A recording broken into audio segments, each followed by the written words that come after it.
What's up, guys? This is Teresa Yanaros at Divine Frequency. How are y'all doing tonight? I know I haven't gone live in a while, and it's so fun to see you guys jumping into the chat right now. It's good to see y'all. I'm glad to be here. Today is December 4th, 2020, and we have a lot to cover tonight, so I'm going to go ahead and dive right in. Today, we're covering big tech censorship and the controversy around the United States presidential election. And we're going to be talking a lot about our constitutional right to the freedom of expression. So we have a lot of heavy things to cover this evening. And I know that we don't normally cover this kind of content on this channel. We've talked about it a little bit in the past, but we're going to be covering it a lot more. I have realized lately that I haven't been outspoken enough on these issues. If you follow me on Twitter at Divine Frequency, I'm sure you've noticed that I've become a lot more outspoken about freedom of expression and our constitutional rights lately. And so you can look forward to a lot more content from me on this. As you know, I have a degree in journalism. If you follow Divine Frequency, you know how passionate I am about critiquing images and messages received through mainstream media outlets. We've been doing a lot of this for the last 6 years, and it's time that we get really serious about what's going on right now. There's a lot of controversy happening, and I feel like I have to do my due diligence as an American citizen to step into this discussion and take this very seriously. What's up, guys? And you can see my associate Marcus is in the chat, so if you have any questions, you jump in there and ask away. And so glad you're here. I'm seeing you guys jump in and saying hi tonight. Thank you for joining me on a Friday night. So we're going to go ahead and dive right in, hashtag mermaid life like we do. And we're going to start off with a quote that I want to use right now to kind of set the stage for everything that we're going to be talking about tonight.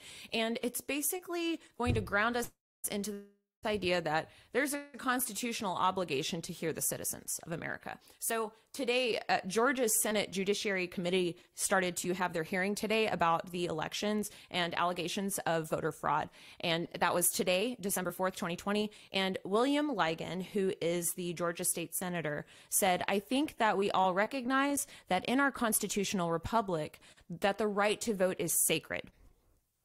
And that includes the right to have our votes counted and recorded properly and not to be canceled out by illegal votes. Failure to ensure this violates the fundamental civil rights of Georgia citizens. Since the 3rd of November, we've been flooded with notices of voter irregularities and potential fraud, both in the election and in the audit process. These complaints deserve full investigation. In fact, even though the national and local media are pretending that there is nothing to see here, we in the Senate have a constitutional responsibility to get to the bottom of what happened. And if the evidence demonstrates problems in the election process, we have an obligation to take appropriate action.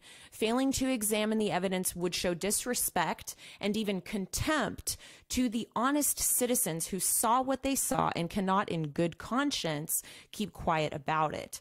It would also irreparably damage the confidence we all should have in the integrity of the election process." So the Georgia Senate Judiciary Committee started hearing testimonies today, and he thanked those who were to come forward and share their testimonies today. And he said, "Your participation is the essence of patriotism, and we are very grateful." Okay, sounds okay. All right. So I have a couple of points that I want to make on this. And first of all, we have a system in this country that needs to be followed. So this is talking about the constitutional obligation to hear the citizens. Now, secondly, some people either don't know this or they're denying it, or they're okay with their rights being taken away. And there's a concerning new mentality that I'm seeing. I don't know if you guys are seeing it as well. People are asking for their rights to be taken away. The core of it, and I want to pull out a quote here, "If the evidence demonstrates problems in the election process, we have an obligation to take appropriate action." So my question becomes, do those who willfully wish to be blind to this process, do they have a motivation to turn a blind eye to it? So I'm not going to tell you guys what to believe. I'm just going to present this information and ask you guys to think about it. So I knew that I had to do this stream today because there are layers of battles going on in our country right now, and it's reached a fever pitch. I'm sure that we can all agree to that. And I believe that there's actually another pandemic happening in this country, and it's a pandemic of the minds of the people. And there are people out there who stand with some of the corrupt leaders in this country who seek to take away not only your constitutional right to a fair vote, but also your Second Amendment rights to bear arms, and even the most fundamental right of all, which is our freedom of expression. That's the foundation of what we're covering today. So we're going to discuss the big tech censorship that's going on. We're also going to cover some secret CNN conversations released to the public over the last week by Project Veritas. And again, I'm not here to tell you what to believe. I will be periodically sharing my thoughts. As you guys know, I will give commentary, but I share opinions, but I will tell you it's my opinion. And I always implore you to take the information that I'm presenting and do your own research. I implore you to read the Constitution if you haven't, and if you have, reread it. I've been rereading it a lot lately. It's time to research what's going on right now and really understand the nature of our fundamental human rights and decide what's important for us and to use our voices accordingly. So first, we're going to go ahead and discuss the censorship of citizens by big tech organizations. We're focusing mainly on Facebook, Twitter, and Google, which includes YouTube because Google owns YouTube. Then stick around because we're going to cover the CNN tapes leaked by Project Veritas this past week, and then we're going to actually finish with a game. So there will be sources available within each article that I'm going to link, and I will put them in the description below, as well as putting them into the chat right now on the live stream. So you can check my sources on all of this. Please do and take a look because this is really important information. So topic one, we're covering freedom of speech. So the United States of America is founded upon our ability to share ideas, which is why the Constitution prohibits the national government from limiting free speech. In the same breath, what happens to our right of expression if it's not the national government imposing censorship, but powerful social media organizations with affinities for certain political narratives? So you guys haven't seen me a lot this year because I've actually been performing an academic study in conjunction with some professors here in my hometown, Fort Worth, Texas, about censorship. So I've been very busy. I've been doing a lot of research. I've been putting together this study, and that's why I'm here to tell you this information now, because I have a lot to share with you from what I've learned and from what's going on right now, especially in the last couple of months. So we need to talk about social media. Since social media came about, this is the new arena for civil discourse. Civil discourse is what societies are contingent upon. This is how we build and sustain and grow society, is by engaging in civil discourse with each other, having conversations, talking about things that we disagree on, coming to an agreement, coming up with solutions, and executing solutions, and then synthesizing and reforming or trying something new, seeing how it works, and then progressing. This is how we sustain society. It's so crucial that we have the freedom of expression because that leads to things like civil discourse.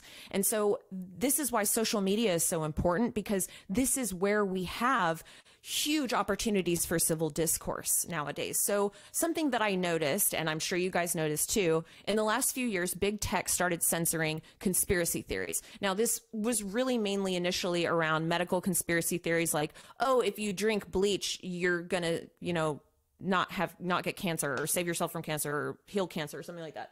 There were all kinds of medical conspiracies that were starting to be censored because they were dangerous to the public, like bleach curing cancer or something like that. So you started to notice censorship, first of all.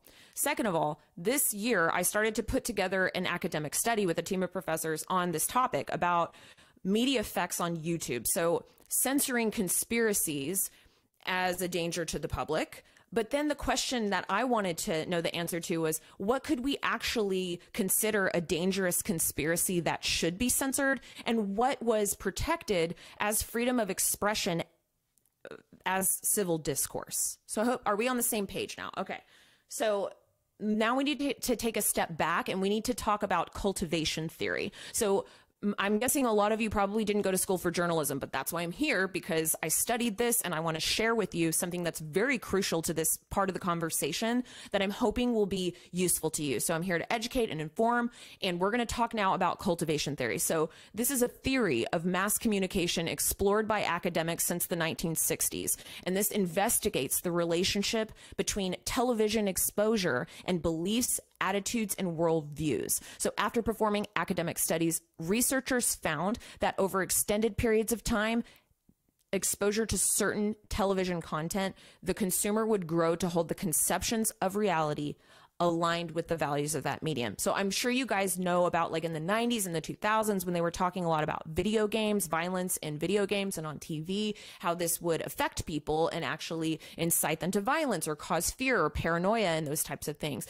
And so we started to ask ourselves, how does media actually affect us? Are there dangerous forms of media that should be censored, that are a danger to the public? Okay, so now we're going to step forward and we're going to talk about what's happened in 2019. This is very crucial to this discussion as we're leading into the current events that have happened in the last 2 months of 2020, October and November, and now December. So in 2019, the FBI published an official bulletin imploring social media companies to censor fringe political conspiracy theories that could cause incitement to violence.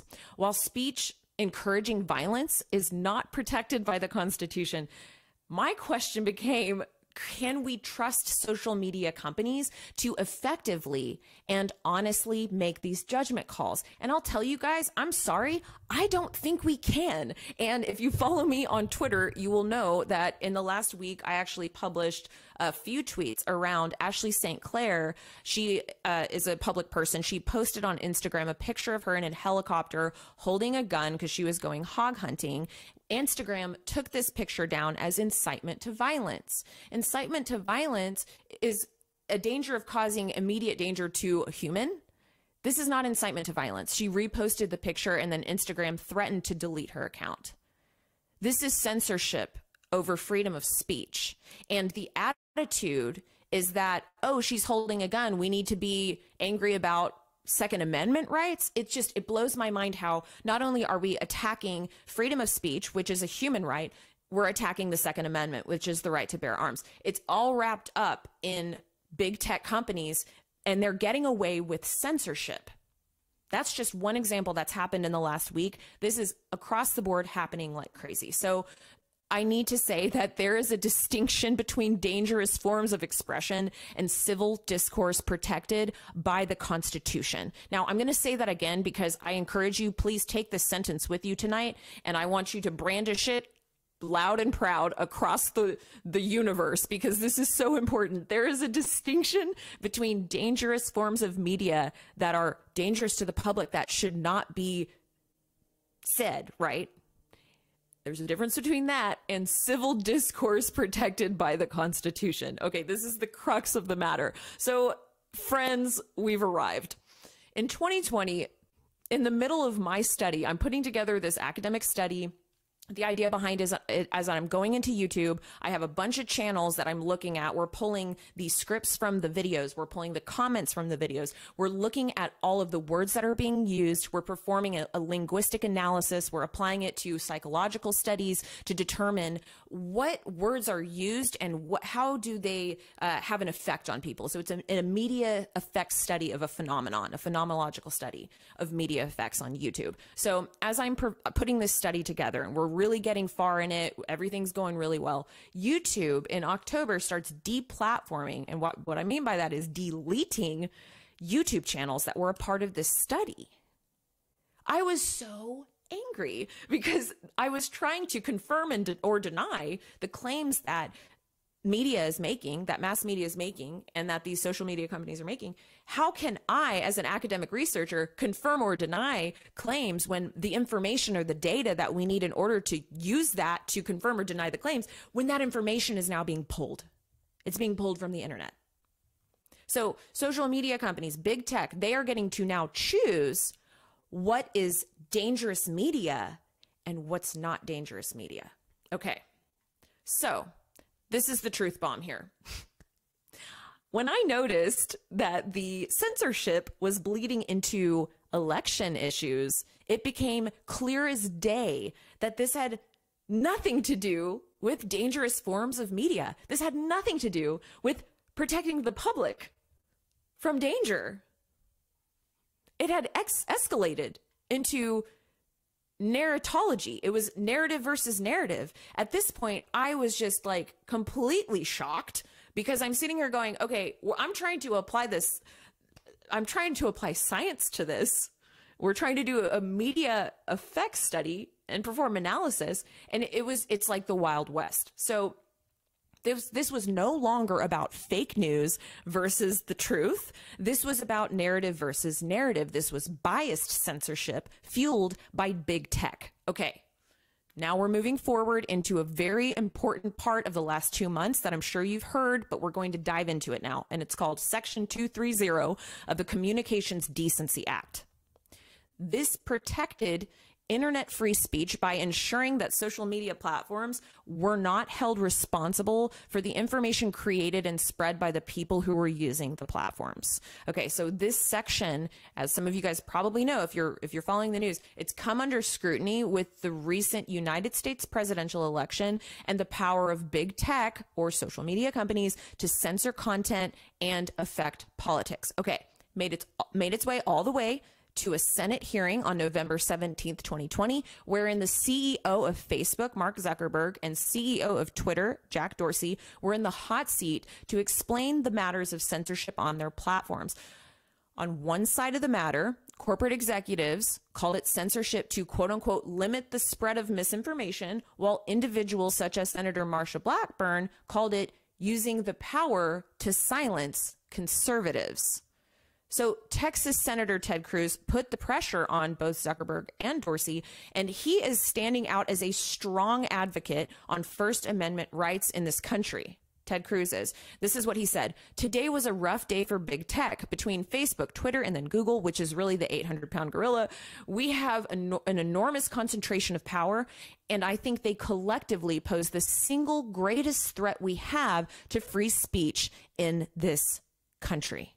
Okay? So now we're going to shift. And in the last week, we saw something really interesting happen from Project Veritas, which was that the CNN tapes were released. So if y'all don't know about that now, we're going to talk about that now. So as the issues of media propaganda and censorship reached a fever pitch, which we've just talked about, then now we're seeing new evidence handed over to the American people to look at. And so my question as we're going into this next phase is CNN doing their due diligence to the general public in reporting the news fairly, or are they attempting to sway public opinion during an election? Okay, so guerrilla journalist James O'Keefe of Project Veritas, which is a nonprofit organization that, and this is from their website, quote, investigates and exposes corruption, dishonesty, self-dealing, waste, fraud, and other misconduct in both public and private institutions to achieve a more ethical and transparent society. Okay. He hosted a live stream on Periscope on December 1st, 2020, wherein he unmuted himself on a CNN conference call, and he admitted to CNN President Jeff Zucker that he had been recording 2 months worth of phone calls secretly. He explained that he intended to release the content. And so he started releasing short clips of the audio from these 9 a.m. business calls that CNN was holding with the correspondents that he'd been listening into for 2 months. Now he's starting to release the calls, the audio clips, and he started on December 1st, and he's planning on releasing more and more until Christmas. So December 25th. So in an interview I watched today that he had with Ben Shapiro of the Daily Wire that they filmed on December 1st, I wanted to tell you guys this because I think it's important background on O'Keefe. So it was clear to me that from listening to this interview that O'Keefe's intention for obtaining and releasing these audio recordings is not to sensationalize. In fact, he even said, he was like, I don't really think this is going to be super sensational. It's just that I want to demonstrate that CNN is manufacturing consent, which is telling people what the narrative is. So the whole point of this is to showcase that mainstream media is manufacturing the consent of the people. What does that mean? They're giving biased information so that they're telling people what the narrative is instead of allowing the people to decide that for themselves while giving them access to all the information so that they can make that decision for themselves. Okay. So we need to talk about the illusory truth effect and political propaganda. So first described in a 1977 study by Temple University psychologist Dr. Lynn Hasher and her colleagues, the illusory truth effect occurs when repeating a statement increases the belief that it's true, even when the statement is actually false. So just repeat something enough and people are going to believe it's true. This has been validated by decades of research. I'm going to drop this link into the chat right now. For those of you who want to fact check me, please feel free. And yeah, have fun with that. So now we need to talk about maintaining objectivity. So, and I'm going to be completely honest with you guys. This information that we're about to go over is literally coming from a journalism textbook. Okay, so these journalists, CNN journalists, whatever journalists that go to school for journalism, we're all reading the same material. We're trained essentially in the same way, I'm guessing. Well, most of us have gone to the same American colleges that are teaching out of the same books. Okay, so this information that I'm giving you is from journalism textbooks. Okay, so there are two components of maintaining objectivity, and it's the absence of bias and accuracy. So, and this is from the textbook, okay? As everyone has biases and opinions, journalists' biases can greatly affect a story. So to alleviate the problem, journalists will avoid topics which they have strong opinions about. Editors will assign these topics to someone else. I know this sounds hilarious listening to this because, as we know, mainstream media journalists I don't know. I'm not going to tell you what to believe. I'm just giving you the information. You can decide for yourself. So objectivity means integrating balance, fairness, and accuracy within stories. Okay, now I'm going to take a step back and I'm going to tell you guys, I'm not perfect. Okay, no one's perfect. We're all out there trying to do our best. And I report on all kinds of things, but you know what I do? And if you guys follow Divine Frequency, you know this. I slap an opinion alert on just about everything I can possibly slap an opinion alert on if I'm sharing my opinion, because I want you to know it's an opinion, and I respect you as a sovereign being with your own capacities to reason. You don't need what to believe. I don't want to tell you what to believe. I want you to be sovereign. I want you to do your research. I want you to believe whatever you want to believe. You've got that capacity. I respect that. I respect you. So that's objectivity. So now I want to read you guys the preamble. I want to read you the preamble to the Society of Professional Journalists Code of Ethics. Okay. Members of the Society of Professional Journalists, of which I'm a part, believe public enlightenment is the forerunner of justice and foundation of democracy. The duty of the journalist is to further those ends by seeking truth and providing a fair and comprehensive account of events and issues. Conscientious journalists from all media and specialties strive to serve the public with thoroughness and honesty. Professional integrity is the cornerstone of a journalist's credibility. Now, I'm not going to cover everything that's been released via the CNN tapes. You can go to Project Veritas on YouTube or Twitter and check that out there. But I thought instead we could play a game. So we're going to play a game, guys. Hi, guys. I see new people jumping into the chat. So glad that you guys are here this evening. We're having fun on a Friday night, and we're going to play a game. And this is the game. The game is called Which Society of Professional Journalists' Ethics Codes Were Breached by the Following CNN Tapes Quote. Okay.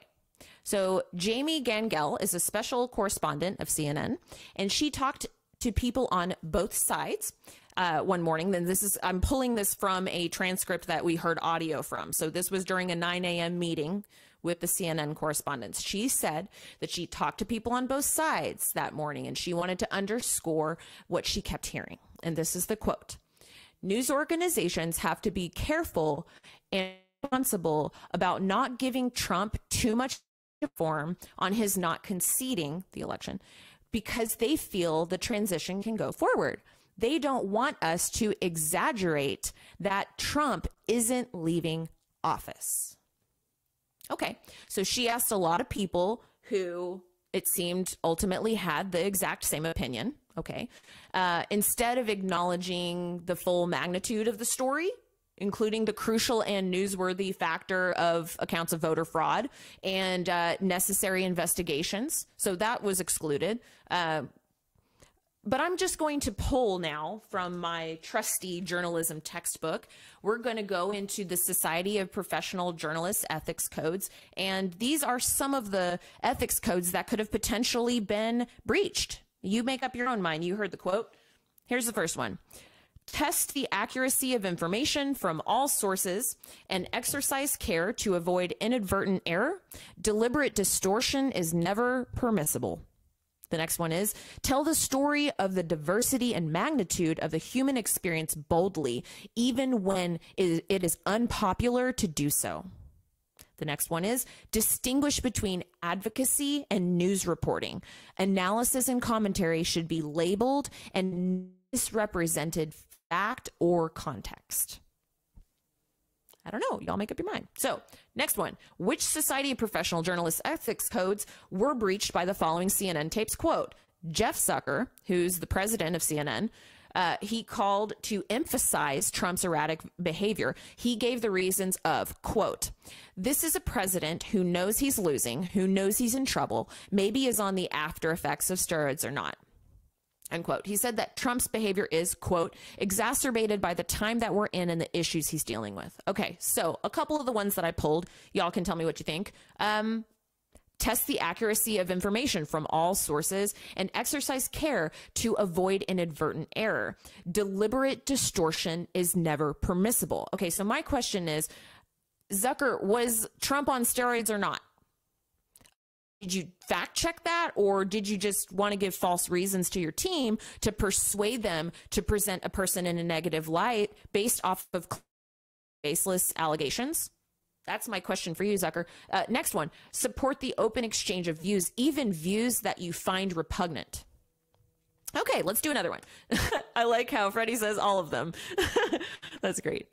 Okay, so we're still playing this game. Next one, guys. Which Society of Professional Journalists ethics codes were breached by the following CNN tapes quotes? Okay, so this is on the issue of censoring certain news items from their docket. I'm going to present 3 quotes. First one, Jeff Zucker explained, quote, I put more credibility in the Wall Street Journal than the New York Post.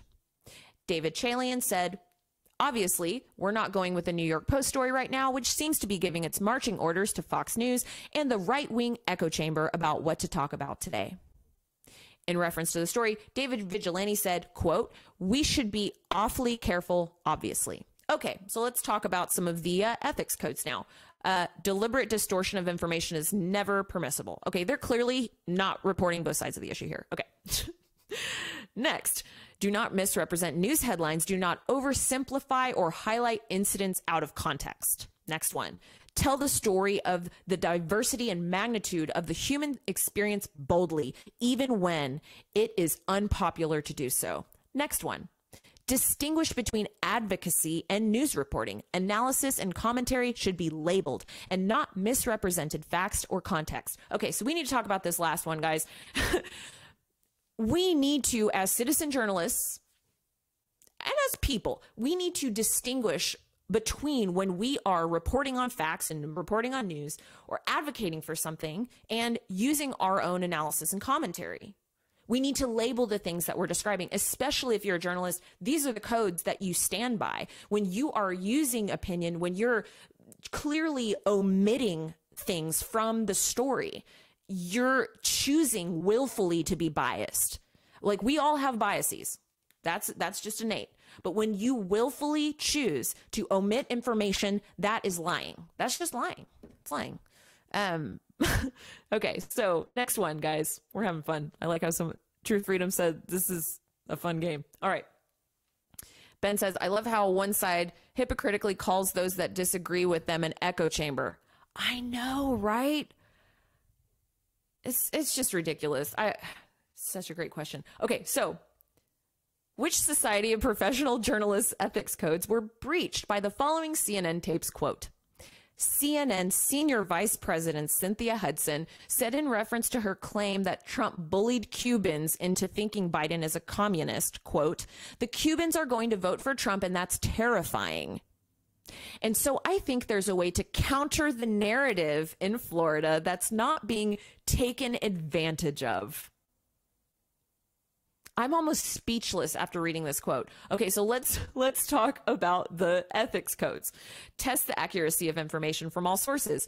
Exercise care to avoid inadvertent error. Deliberate distortion is never permissible. Next one, do not misrepresent news headlines. Do not oversimplify or highlight incidents out of context. Tell the story of diversity and magnitude of the human experience boldly, even when it's unpopular to do so. Support the open exchange of views, even views they find repugnant.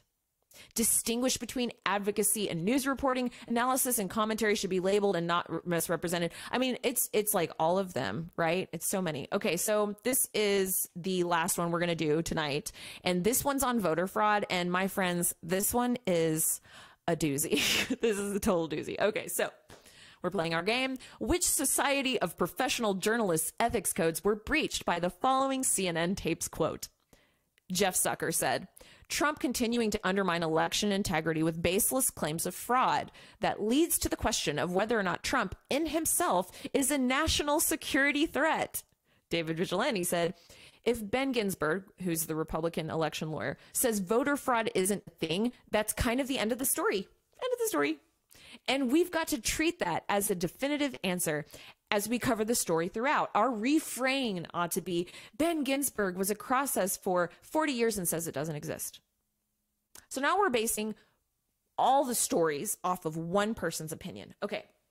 Now, I thought this was interesting because one of the ethics codes is avoid misleading reenactments or staged news events. Now, maybe this is a stretch, guys, but I'll let you make up your mind. But I did see a connection, so I'm going to go ahead and let you know anyway. My opinion is that taking one quote from one person and using it as a battle cry to discount any and every mention of voter fraud in the entire news, that's constructing a staged news event. That's just my opinion. I could be wrong. Maybe I'm wrong, but that's just what it seems like to me. So let's read some more.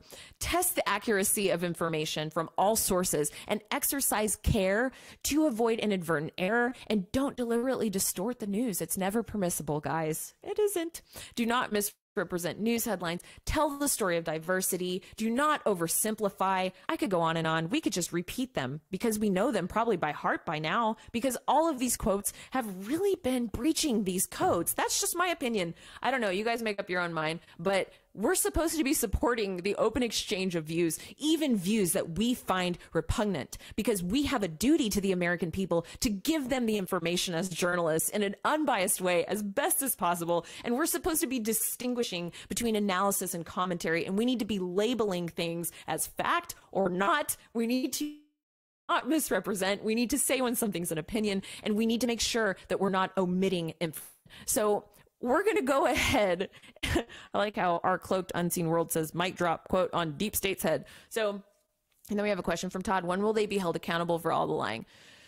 Well, that's a good question. So good thing is, though, I do trust in our system. I think that we just need to keep moving forward, and we do have advocates that are doing a great job, like Ted Cruz and other people that are following the system. They're doing their due diligence. And us as citizens, it is also our responsibility to do our due diligence. And those of you that are here with me right now, that's what we're doing. We are sitting here. We're in this moment. We are doing our research. We're looking at the news. We're figuring out, look at us. We're having civil discourse. Okay. This is exactly what society is made of. We're supposed to be doing this. Okay. So this is part of it. So there's a Federalist article that I wanted in the chat. If you guys want to read it, it's really good, written by Teresa. I'm not going to read all of it, but I'm going to read some of it to you guys because I think it's really useful to kind of end this conversation. So I'm just going to read a quote from it, and it's on election fairness. To start, it was an open secret who corporate media were working for from the moment Trump took office. As the calendar moved closer to Election Day, the media didn't get any more responsible. Quite the contrary. Liberal journalists infected with Trump derangement system developed symptoms that grew worse by each month, moving from one conspiracy to the next, while perpetuating never-ending conspiracies and labeling anything that flew against their preconceived narratives as more conspiracies. Legacy media were joined in their election interference by big tech elites in Silicon Valley. A study from the Media Research Center out in October showed that together, Facebook and Twitter censored Trump and affiliated campaign accounts at least 65 times over the past 2 years. How many times did each censor former Vice President Joe Biden? Goose egg, zero. According to their report, 98% of the censorship came from Twitter. Okay, so the question of this whole thing is, what is actually a conspiracy that should be censored, and what is civil discourse, and what is actually narrative versus narrative within media? So super, super important that we are basically focusing on truth seeking now as a community. Okay, so this is a process, and we need to have access to information so that we can research, analyze, synthesize, and engage in civil discourse in order to bring order to our society. So we need to stand up for our rights. We need to use our voice. We need to be kind to each other. Okay, we need to be kind. We do. That's step one. So as we're trying to navigate all of this, we really do need to step forward with kindness. So we can advocate for each other, and we have representatives advocating for us, and we have a system in this country that works. Let's respect it. Let's understand and support the Constitution. Okay, so thank you guys so much for being here tonight, and stay tuned for the next stream. I will likely be streaming on Friday nights moving forward. If you have ideas for things you want me to cover, please do not hesitate to reach out. You can at contact@divinefrequency.tv. Make sure that you follow us on Twitter for regular posting. I post there all the time at Divine Frequency, and subscribe to us on YouTube, and you can follow us over on thedivinefrequency.com. We release all kinds of news. We investigate online media, and we are here for you, and we're here to do this civil discourse thing. So thank you guys so much for tuning in this evening. All around us are pieces of the gigantic cosmic puzzle. Let's attune to its frequency. This is Teresa Yanaros signing off. Bye, guys.